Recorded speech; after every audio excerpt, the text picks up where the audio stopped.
Okay, welcome back. We're going to do a real quickie here on putting the windshield in. All right, so let's get right to it.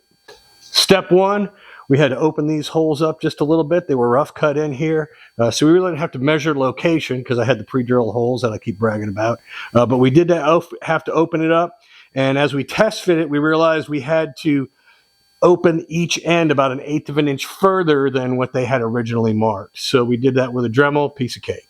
Okay, looking up here, this is this little piece that you add on to the end of the dashboard when you're putting it together. I had to trim it a little up on the top here to get the body to fit, and now to get the windshield to go in, because I moved my dash bar forward, I had to go ahead and open this hole up further because the windshield bar comes right down through the edge of this slot here. So you can see it's a rough cut right now. After I take the body off, I'll make it look pretty. But this will be adequate for what we're doing right now, getting the windshield ready for install. Okay, next thing we're going to do is install the side pieces that hold the window up. And they go right in this little groove here on the side of the window. Thing you got to be careful of is you can see a little strip in here, and I know it's not lit very well, but the little strip that the screws go into is just brass. So you, A, have to be very careful to not strip that brass. B, you have to make sure that the screws aren't going in too far and touching the windshield, because if they are, you'll eventually get cracks. As we test fitted it the first time, we found that we had to open these holes up just one drill size bigger to get enough flex to make all the screws fit into the holes on the window. And here's what that looks like once it's all buttoned up. Next step now is we're going to bring over to the car and try to fit it into the chassis. All right, here we go, fitting the windshield for the first time.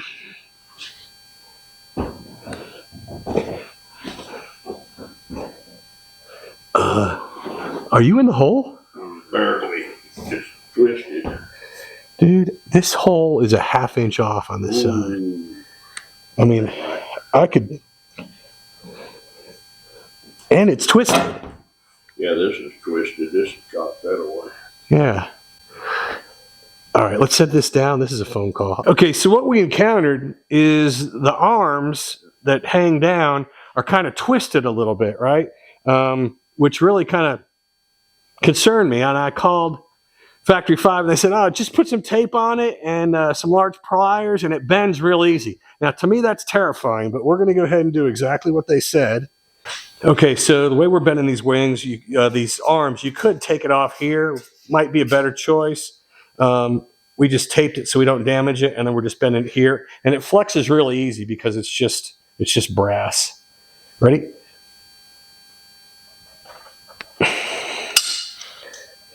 All right, we'll give that a try. That looks pretty good.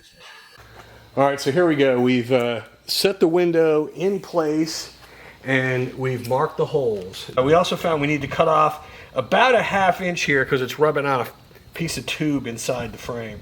So what we're going to do is we're going to drill these holes out in the center, and we're going to tap them to fit the bolts that go to hold this in place. Ready?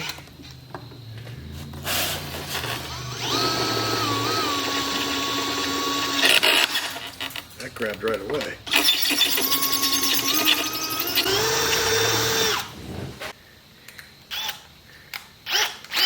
So it drills hard until this shoulder passes the chrome, and then it just grabs it.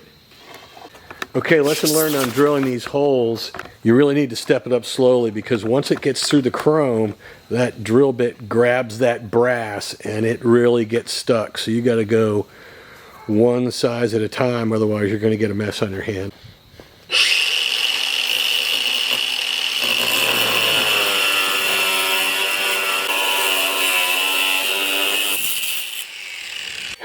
Okay, so we got the window in and we're looking at how these pieces here match up against the surface that they're going to bolt to. And all of them are twisted a little bit, okay? They're off a little bit. So what we're going to need to do is pull out that other side and twist it because we want these to fit together flat. What we don't want to do is have them to come together at an angle like this and pull them together with the bolt because that's just going to lead to your window cracking down the road.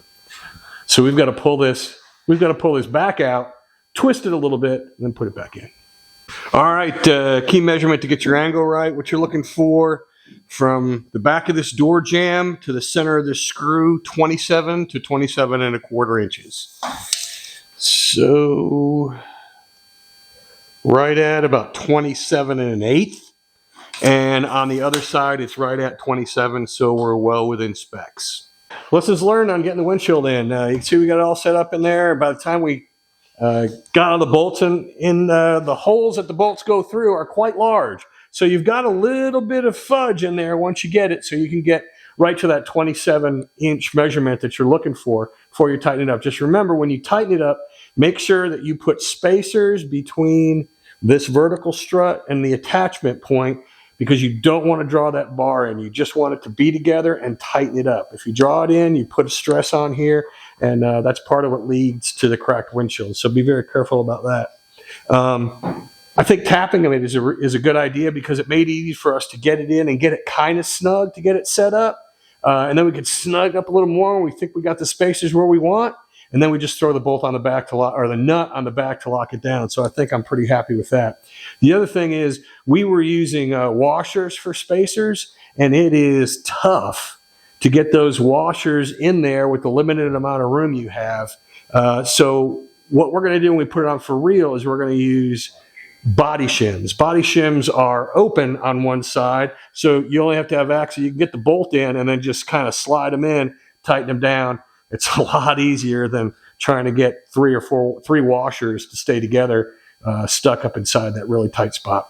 And the last point is, on the driver's side, I actually had to remove the entire fuse box and drop it down to be able to get my hand in there. I built my fuse box so that you could unscrew one side of it and it would swing down on a hinge. Super convenient, but even that wasn't enough room. I actually had to remove the rivets on the hinge, let the whole thing hang down so I get my hand in. But other than that, the windshield's on and ready to go. All right, that's it for this one. Be sure to hit that like button. Don't forget to subscribe, and we'll look forward to seeing you on the next one.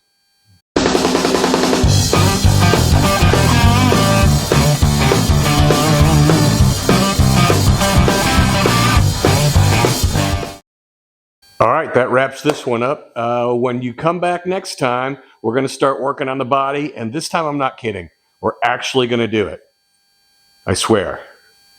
Unlike the other 3 times that I said we were going to start on the body. This time I'm not kidding. For real.